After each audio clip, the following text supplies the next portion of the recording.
On today's show, I'm breaking down Adolis Garcia's 2022 season. What did he get better at? What did he get worse at? All that and more on this episode of Locked On Rangers. Let's get into it. You are Locked On Rangers, your daily Texas Rangers podcast.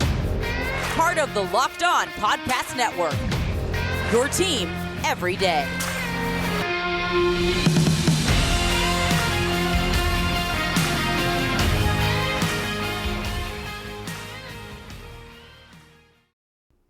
You are locked onto the Texas Rangers. I'm Bryce Patrick, a cripplingly addicted Texas Rangers fan, the founder and host for all 4 seasons of this Locked On Rangers podcast. Today is Monday, October 17th, and we are almost at the League Championship Series. Just one more game in the ALDS between the Guardians and the Yankees that is going down tonight. Thank y'all so much for making Locked On Rangers your first listen every single day. If you're not already, you can follow me on Twitter at Bryce Patrick. You can follow the show at Locked On Rangers and subscribe on YouTube, where the best way you can help grow the show is to comment any single thing below. Now, on today's show, we're getting into Adolis Garcia's fantastic season. It was honestly a really great weekend of baseball. If you didn't watch any, if you're kind of over baseball in the playoffs, well, you're probably not listening to this episode right now as I'm recording, or as I'm putting it out in October. But this was a fun weekend of baseball. A bunch of former Rangers doing some fun stuff. The Padres eliminating the Dodgers. The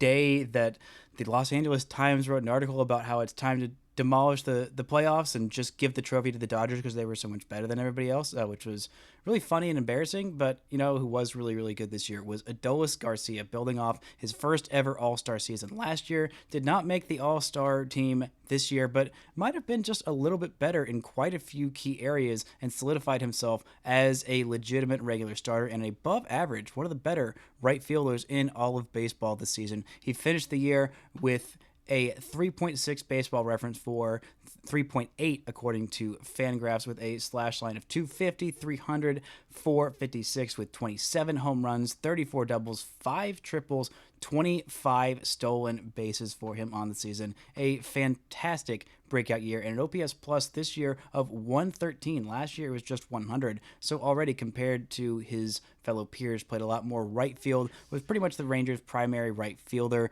towards the end of the season. He started out as the center fielder, but once Leody Taveras got called up, and then once they had a little bit more Bubba Thompson out there, it was pretty much right field that was Adolis Garcia's domain, and he absolutely dominated it this year. He had a much better second half last year. He got a few statistical categories that had not been reached by Rangers in a long time. He had 100 RBIs, 101. He was the first Rangers player to have a 100-plus RBI season since Norm Mazara back in 2017. He was the first member of the 25-homer, 25-stolen base club since Ian Kinsler in 2011. Granted, Marcus Semien would be, the next member, like 2 weeks or so after he got in there. But still, a really, really solid season for Adolis Garcia that really, really merits applause. This is a guy who the Rangers got for basically off the scrap pile. I think it was $250,000 they acquired him for from the Cardinals during 2019 or the beginning of 2020. He had 3 games in that pandemic season where he didn't do much of anything. Last year was the real breakout year. He didn't even make the team out of camp. Dominated in AAA, got called up, had a decent month of April, and then absolutely lit the entire world on fire. Was the best player in baseball for that month of May. I believe he won American League Player of the Month that month, and then that was pretty much what sealed his All-Star selection. He was a phenomenal breakout star, but the back half of last year was really, really troubling for him, and it led a lot of people, myself included, to believe, all right, well, was that just a very, very fun flash in the pan? Is this a legitimate everyday big leaguer? Like, is this a guy who can hold up? He obviously had a lot of potential with the Cardinals. He never quite lived up to it. Had a 294 OPS in 21 games at the big league level in 2018 with the Cardinals, but last year as a 28-year-old, he had his breakout season. This year, the question was, all right, is this the Rangers' right fielder of the future? Is this an everyday player? Because the Rangers didn't have a whole lot of players on the roster at the end of last year. We thought, okay, this guy could be a starter on a team that is competing for a playoff spot. And Adolis was kind of right on that question mark. Him and Nate Lowe last year were like, all right, I think maybe those guys can be starters, but everyone else on that offense, the thought was, no, none of those guys can be starters on a championship level team, at least not the Rangers, the way they were constructed. Isaiah Kiner-Falefa obviously was a starter on a team competing for a championship and a team that is, well, as of this recording, still in the playoffs. But the rest of the guys, it was just like, I really don't know what to expect for them. But Adolis had some holes in his swing, was very, very aggressive, obviously top of the scale power, just a very, very aggressive approach. Really, really good defender in center and right field, one of the biggest arms in all of baseball. This year, they started actually tracking arm strength on Baseball Savant. He's in the 98th percentile in arm strength, had one of the hardest throws of the season by anybody, top 10 player-wise in that on that leaderboard, and I believe he was seventh. He was the surprising thing for me was that he was behind Leody Taveras. He was eighth, in the hardest average throw. Leota's hardest throw was 99.5 miles an hour. Adolis's was 99. Adolis averaged 94.3 miles an hour on his outfield throws, and Leody averaged 94.5, which was just really interesting thing. I knew Leody had a big arm, but seeing it measured, empirically like this is really, really interesting. And the guy with the biggest arm, the hardest overall throw, and the hardest average throws was a Kansas City outfielder named Nate Eaton, which I would absolutely never have guessed. Ronald Acuna Jr. is second, so, makes sense from about what you would think. But Adolis is right up there with the best arms. We knew that, and his throws have gotten more accurate. Some of the things that he got better at this year were just hitting the ball harder and more consistently. I mean, his max exit velocity was in the top 11% of baseball, and it wasn't just every once in a while he'd hit the absolute crap out of baseball. It was like every single time he was just barreling things up at a much, much higher rate. His hard hit rate was in the top 14% of baseball. Average exit velo, top 8% of baseball. That is the thing that he did better than almost anything else outside of that arm strength. All of his other sliders, those two are by far the best. He was hitting baseballs very, very hard this year, and he was a little bit more patient, which allowed him to get better pitches and have some better results, which is always a good thing. And I want to give Donnie Ecker and Tim Hires a lot of credit for the work they did with Adolis Garcia this year. Now, last year, we talked about that bad second half, and there were some things that he didn't quite get as much better on this year as I wished he would have, but there's still a lot of room for improvement and a lot of encouraging things. We're going to get into some of those things that didn't make as big a leap and some things that even regressed this year. But first, this episode is brought to you by SimpliSafe. The numbers don't lie. In the last decade, over 4 million people have chosen SimpliSafe Home Security to protect their home.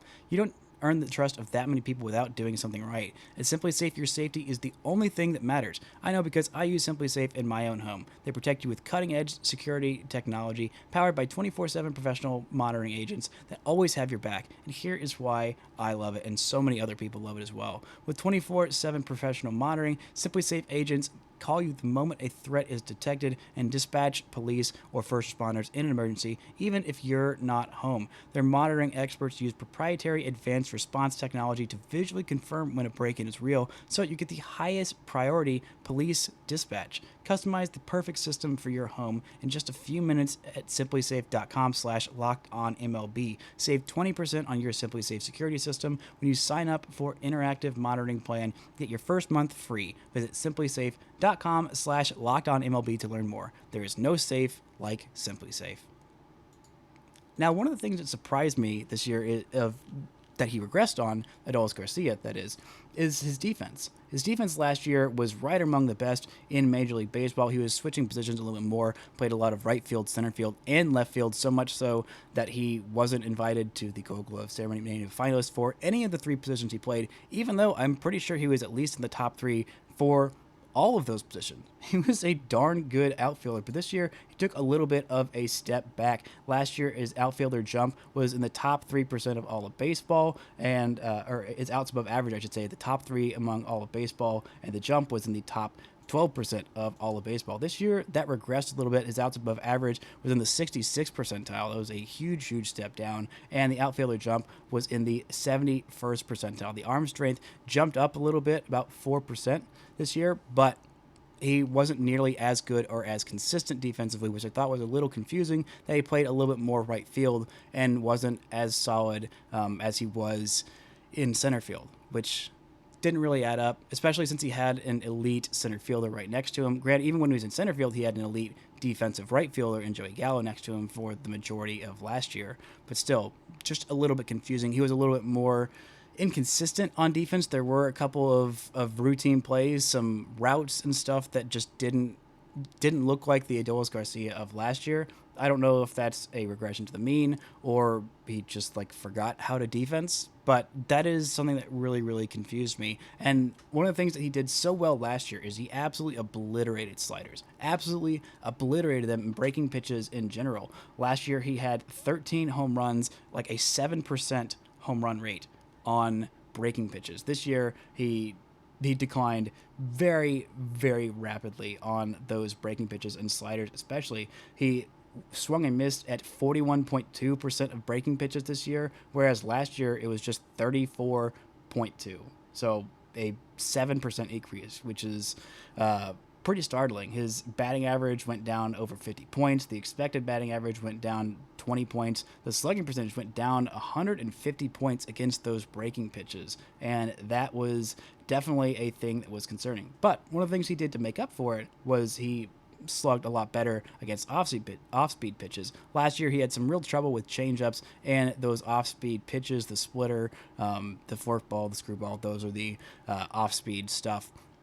But he did better against breaking pitches. This year, it kind of flipped. He did well against fastballs in both seasons. Actually, did a little bit better against fastballs this year. One of the things he did improve a whole lot on was his ability to hit against four-seamers. Last year, I don't know how, but he did not hit well against four-seamers really at all. He swung and missed a whole lot more against those four-seamers last year, and he just didn't make as much contact. This year, he did a lot of his damage against those four-seam fastballs. He did really well against the sinkers last year, but the sinker and the four-seamer were the two pitches that he hit the best this year, right up there with the changeup, which was an interesting switch. Now, if he can next year remember how to hit sliders again, I don't know if it was a bit of a change in his approach that resulted in some of these worse off numbers, but it's just kind of an interesting little thing to note. He still did fine against the curveball like he did last year, but the difference in the slider and the four-seamer, those are the two biggest changes this year. The walk rate, it did increase this year. It went up about exactly 1% this year. The strikeout rate did go down. He was in the bottom 5% of the league in strikeout rate last year. He is not so this year. It is down a little over 3%. The walk rate is up literally exactly 1%, a 6% walk rate, which is it's fine. It's not great. It's still below average. Major league average on walk rate is 8%. So still has quite a ways to go to get there. And I think that's something that will increase next year. And one of the things he still struggled with this year was struggling on a full count. He hit 137 on a full count this year, slugged only 196. He did have a slight uptick in his walk rate and is on base at 362 with the full count, but still he struck out 27 times in 69 plate appearances with a full count, which is a nice amount of plate appearances, but not a nice amount of strikeouts. That's something he could definitely increase his ability to just command the zone and not expand the zone nearly as much. That was a problem last year. Got a little bit better at times this year, but still overall, it was not as much of an improvement as you would have liked to see. And it really got him into some trouble sometimes. He was able to work a lot more deeper counts, was able to be a little bit more patient, but once he got to that full count, pitchers knew that he was going to expand the zone quite a bit, and he continued to do so this year. There were some moments where you thought, okay, that's a moment. I think that's going to do it. There was a game in spring training where he had two different walks on a full count, and I was like, oh boy, that was something he struggled with last year, and you thought, okay, this is a sign that he is going to be a very different player this year. Well, not very different, but still there was improvement, and that is something that is worth noting and worth encouraging. But yeah, the regression on defense is one of the things that I'm more concerned about. The just switch on sliders, I think that is more of a timing. There was obviously a lot of changes in his approach, I think, that happened with the new hitting instructors in Tim Hires and Donnie Ecker that overall I think did a lot of good, but I still think could have done for he could have improved just a little bit more in some key areas. And one of the things that he really, really improved on is the second half this year. I'm going to get into that, what went into it, and what some expectations are for next year and overall takeaways. But first, this word from our sponsors. Now, last year I've talked a lot about the second half drop off before the All-Star break. Last year he had 80 games, 22 homers, and an 840 OPS in those 80 games. The second half he played in 69 games, which was a nice number of games, but only had 9 home runs, kind of limped to the finish line, a 627 OPS in that second half. That's a drop off of over 200 points, 213 if my math is correct, which it might be. It might not be, but I'm pretty darn sure it's correct there. The strikeouts went up. The strikeout rate, I should say, went up. The walk rate was up just a tick, but the power was way down, especially that home run power. And you thought, okay, well, this is the most games that he has ever played in a season. It made sense that he would kind of fall off a little bit. Last year he played 149 games, 622 plate appearances, and he kind of limped to the finish line, which, again, happens sometimes.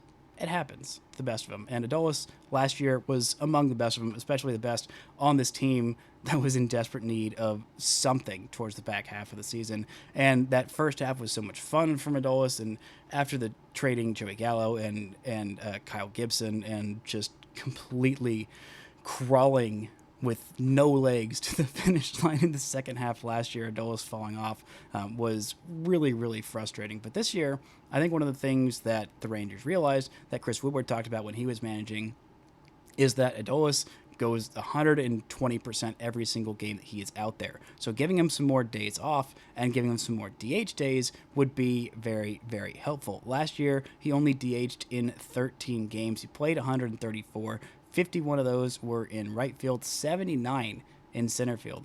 This year, kind of switched it up a little bit. I noticed more off days happening with him, but there's a lot more DH days as well. But he still played in a lot more games this year. He started the season, in the big leagues, which he didn't last year.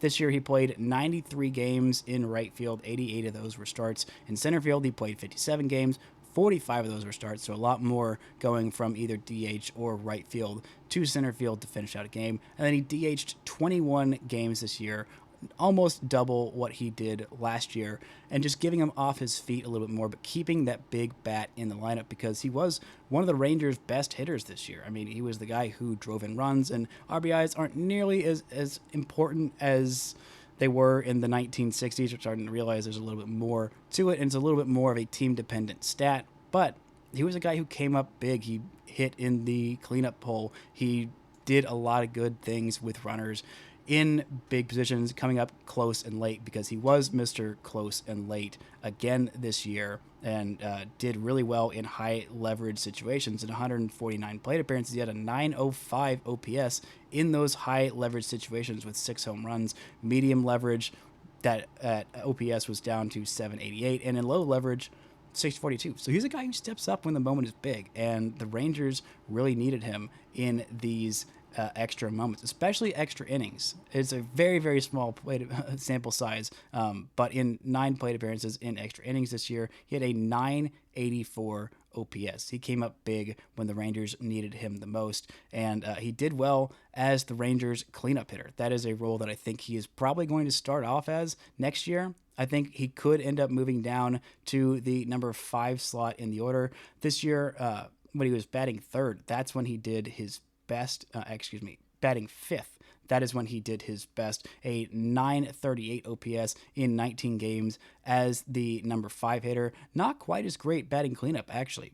85 games, 361 plate appearances. It's where he played by far the most, but he had a 685 OPS. Go up to third in 34 games there. He had an 800 OPS, and for the 2 games he was batting 7th, he had an 1171 OPS. So small sample size, but I do think in an ideal lineup, I think he is a number 5-ish hitter, and I think that is something that he will probably do a little bit more of next year as opposed to being the everyday cleanup guy. I think ideally the number 4 hitter next year is probably going to be Mitch Garver, depending on how healthy he is. We could end up seeing Josh Young pass him offensively. I don't know if it's going to happen next year. I think Young, we're going to see a lot of hitting 6th, and ideally my lineup next year at this point, before any additions or free agent guys or trades or whatever, I think it's going to be obviously the same 1, 2, 3 of Simeon, Seager, and Lowe. Then hitting 4th is probably going to be a lot of Mitch Garver. Then 5th, Adolis Garcia. 6 through 8, take your pick. I think Young is probably going to be higher up in that 6 hole, and then 7, 8, 9 is just some combination of whoever's there in the other positions that are remaining. But that is still a big middle of the order bat that he really took a big step forward. And among right fielders, he was one of the better right fielders in all of baseball this season. I mean, he really was. He was his 3.8 Fangraphs WAR was tied for 4th among right fielders, tied for 5th in home runs, and 2nd in stolen bases. I am including, of course, the guys who played primarily right field, so that takes out Aaron Judge, who is listed as a right fielder there. But it does somehow include Dalton Varsho, who has some of the weirdest games played position-wise this year. Out of Arizona, he had 31 games as a catcher, somehow 54 in center field, and 71 in right field. Just a weird guy. Fun little fact worth noting. It would be so wild if any Rangers player was playing somehow most of their games in right field, but also a bunch in center, and also like 30 plus as a catcher. That is just a weird combination of positions to play. But Adolis Garcia, again, was up there among the best in right field. He solidified himself as a middle of the order bat. If it's 5, if it's 6, if it is cleanup, then that is still something you feel decent about. Ideally, for the Rangers, it'd be like a top 10 offense. He would probably be hitting 5th or 6th, more likely 6th if the Rangers are a top 5 or top 10 offense. But he is valuable. He provides a whole lot of value. He's having a lot more DH games, so he's not literally an every single day 162 game guy, but there's not a whole lot of those guys out there.